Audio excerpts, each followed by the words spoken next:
A story of restoration and justice. Diana Winters, culinary industry veteran of 25 years, approaches the prestigious Arlington restaurant with purpose disguised as hesitation. 3 weeks earlier, she received life-changing news. Edward Blackwood, a culinary legend she'd met at a conference years ago, had passed away and named her in his will. His final wish?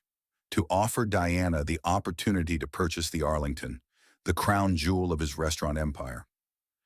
He always admired your integrity and vision, the lawyer had explained. He believed you would honor the restaurant's legacy while bringing your own touch to it.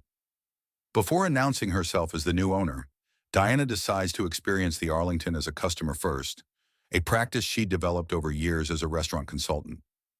See it through the customer's eyes. The Arlington gleams with polished brass and crystal chandeliers. A maitre d' gives Diana, dressed in a simple beige dress, a cool reception and seats her at a mediocre table near the kitchen doors. As she observes the restaurant's operations, Diana notices the silver-haired manager, Victor Remington, distributing his attention calculatingly among the guests, lavishing charm on wealthy patrons while offering perfunctory service to others. Diana orders the chef's tasting menu with wine pairings, the restaurant's premium offering. The food is exceptional, though not as innovative as she'd hoped. The service is precise but mechanical, performed with detachment rather than passion. When Victor approaches her table, his courtesy lacks the warmth he shows other guests.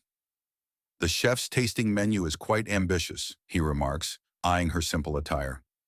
Diana engages him about the restaurant's history, mentioning her acquaintance with Edward Blackwood. Victor claims he was personally selected by Mr. Blackwood to manage the Arlington, a statement Diana mentally notes. Throughout her meal, Diana observes the restaurant's culture. Ryan, her server, reveals that Edward Blackwood knew everyone's name from the dishwashers to the sommelier and treated everyone with respect. Things changed after Edward stepped back. The evening takes a revealing turn when Senator Williams and his party arrive. Victor immediately redirects staff to accommodate them, including pulling Diana's server away mid-explanation of her dessert. When Diana requests to speak with the sommelier about a wine she enjoyed, Victor intercepts. "I'm afraid Thomas is occupied with Senator Williams' party. As you can appreciate, we must prioritize our regular patrons," he emphasizes. When Diana asks to purchase a bottle of the Bordeaux served with her lamb course, Victor's civility dissolves completely. "Madam, this isn't a liquor store. The Arlington caters to a particular clientele with a sophisticated understanding of fine dining etiquette." His public humiliation of Diana creates uncomfortable silence among nearby diners.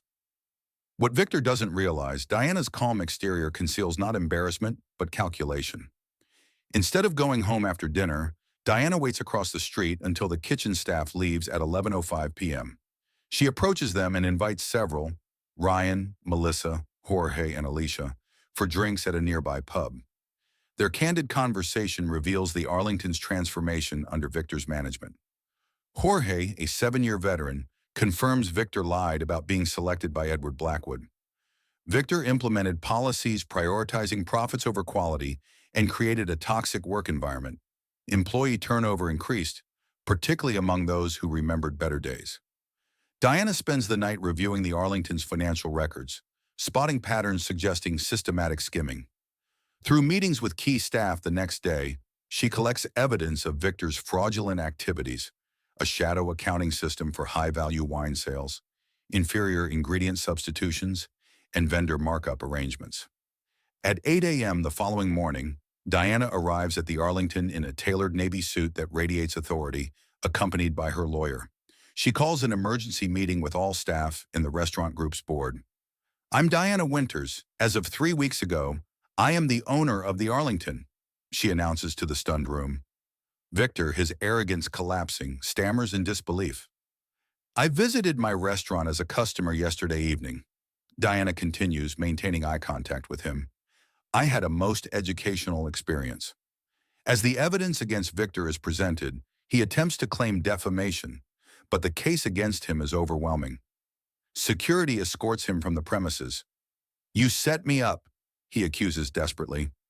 "Coming in here dressed like that, acting like—" "Acting like what, Victor?" Diana interrupts. Someone who doesn't meet your standards? Someone who doesn't belong in your prestigious establishment? The room falls silent as staff realize the context of yesterday's humiliation. I didn't need to set you up, Diana continues calmly. You revealed your true character all on your own. Sure. A new beginning. Addressing the remaining staff, Diana outlines her vision. The Arlington has a proud legacy that has been compromised in recent years. Together, we're going to restore it, not as a playground for the elite, but as a restaurant that welcomes all who appreciate exceptional food and genuine hospitality. As the meeting disperses, staff members approach Diana with renewed hope. Chef Paul shakes her hand. Thank you, he says simply. Edward would be pleased. Diana feels the weight of responsibility in preserving her mentor's legacy, but also deep satisfaction. Yesterday's humiliation had been temporary, but today's victory would endure. Diana Winters, 45-year-old culinary industry veteran with 25 years of experience from dishwasher to executive chef and restaurant consultant. New owner of the Arlington, Edward Blackwood. Recently deceased culinary legend who owned the Arlington and left it to Diana, admiring her integrity and vision, Victor Remington. The Arlington's general manager for 3 years who prioritized elite customers, cut corners on quality, and embezzled from the restaurant. Ryan. Server at the Arlington for 5 years, since before Edward Blackwood fell ill. Melissa. Hostess at the Arlington for 3 years who helped with administrative tasks and noticed financial discrepancies. Jorge. Line cook at the Arlington for 7 years who witnessed its decline under Victor's management. Alicia. Server at the Arlington for just over a year who remained only for the tips despite the toxic atmosphere. Chef Paul Harrington.